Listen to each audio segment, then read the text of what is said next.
Assalamualaikum warahmatullahi wabarakatuh. Halo anak-anakku, selamat datang di video pembelajaran kita hari ini. Semoga kalian semua dalam keadaan sehat dan selalu dalam lindungan Allah Subhanahu wa Ta'ala.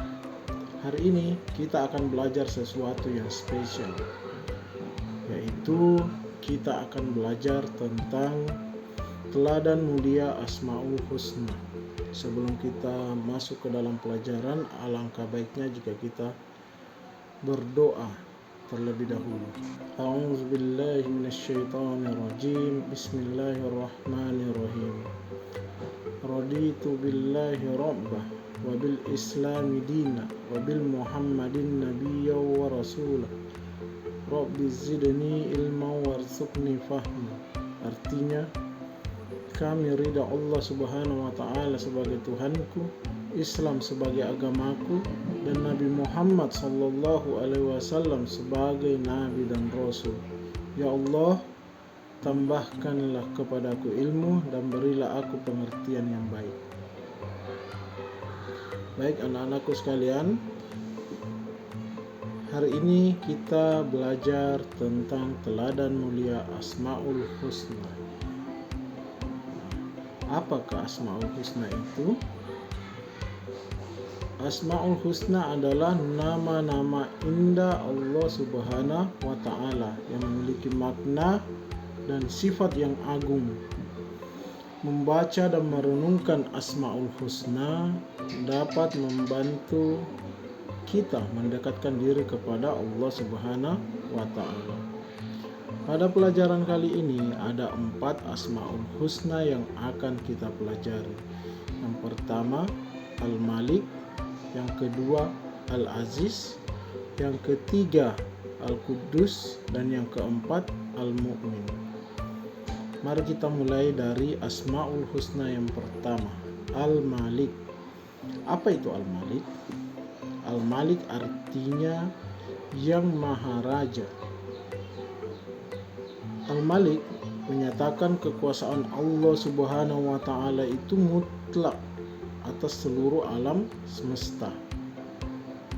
Tidak ada yang dapat menandingi kekuasaannya, dan semua makhluk tunduk pada kehendaknya. Itu yang pertama. Kemudian Asmaul Husna yang kedua Al-Aziz, yang Maha Perkasa. Allah Maha Perkasa artinya menggambarkan kekuatan Allah Subhanahu wa Ta'ala yang maha dahsyat dan tidak dapat ditandingi oleh siapapun di seluruh dunia ini. Allah lah yang menundukkan seluruh makhluknya. Kekuatan Allah itu melebihi segala kekuatan yang ada di alam semesta ini. Allah selalu menang atas segala sesuatu, dan tidak ada yang dapat mengalahkan Allah Subhanahu wa Ta'ala. Allah juga merupakan sumber dari segala kekuatan serta perlindungan bagi orang-orang yang beriman kepadanya. Jadi kalau kita mengaku beriman kepada Allah, kita meyakini bahwa Allah itu Maha Perkasa, maka tidak ada kekuatan yang lebih besar daripada kekuatan Allah Subhanahu wa Ta'ala. Yang ketiga Al-Quddus, itu artinya yang Maha Suci. Allah yang Maha Suci. Al-Quddus menandakan kesucian Allah Subhanahu wa Ta'ala yang sempurna dan terbebas dari segala kekurangan. Jadi kalau ada yang sempurna di dunia itu cuma Allah Subhanahu wa Ta'ala, tidak ada yang lain. Allah itu terbebas dari segala sifat buruk dan kekurangan. Tidak ada kekurangan yang dimiliki Allah Subhanahu wa Ta'ala. Allah Maha Suci dari segala bentuk kekotoran dan dosa. Hanya makhluk ciptaannya yang memiliki dosa, sedangkan Allah itu tidak pernah melakukan dosa, karena pada dasarnya dosa itu diciptakan atau terjadi hanya kepada makhluk, tidak kepada pencipta. Kesucian Allah Subhanahu wa Ta'ala itu menunjukkan keilahiannya yang sempurna, menunjukkan bahwa yang sempurna di dunia ini cuma Allah Subhanahu wa Ta'ala. Kemudian yang keempat yaitu Al-Mu'min. Allah yang maha memberi keamanan. Al-Mu'min ini menunjukkan sifat Allah Subhanahu wa Ta'ala yang senantiasa memberikan keamanan serta perlindungan kepada hamba-hambanya yang beriman. Dia yang menjaga mereka dari mara bahaya. Jadi Allah Subhanahu wa Ta'ala itu menjaga kita dari bahaya dan ancaman. Tidak ada tempat lain untuk meminta pertolongan, meminta perlindungan, hanya kepada Allah Subhanahu wa Ta'ala. Allah juga yang memberi ketenangan jiwa. Seringkali kita manusia itu menganggap bahwa aktivitas-aktivitas keseharian kita itu untuk mencari ketenangan jiwa atau kedamaian hati. Padahal yang memberikan kedamaian hati itu hanya Allah Subhanahu wa Ta'ala, serta memberi kesejahteraan. Allah yang memberi rezeki dan kesejahteraan bagi kita semua, bagi seluruh umatnya. Bayangkan dari makhluk yang paling kecil sampai makhluk yang paling besar itu diberi rezeki oleh Allah Subhanahu wa Ta'ala, dan rezekinya itu dijamin untuk setiap makhluk-makhluk yang Allah ciptakan. Kemudian apa manfaatnya? Mengingat dan mengamalkan Asmaul Husna, membaca dan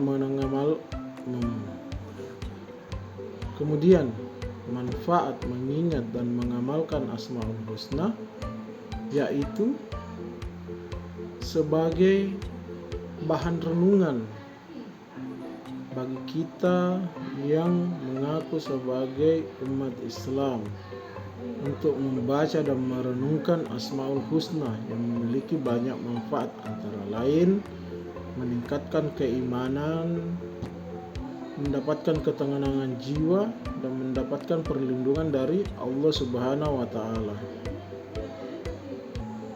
Oke anak-anakku, hari ini kita sudah belajar tentang pengertian Asmaul Husna serta manfaatnya. Ada 4 Asmaul Husna yang kita sudah pelajari hari ini. Sebagai tugas akhir, Pak Guru ingin kalian mengerjakan aktivitasku, yaitu memasangkan Asmaul Husna dan artinya dengan garis penghubung. Jadi setiap lingkaran Asmaul Husna ini dihubungkan dengan artinya. Anak-anakku bisa memilih yang manakah arti dari Asmaul Husna yang di sebelah kiri ini, kemudian ditulis di bukunya masing-masing. Oke, terima kasih sudah mengikuti pelajaran hari ini. Billahi fi sabilil haq, astabiqul khairat. Assalamualaikum warahmatullahi wabarakatuh.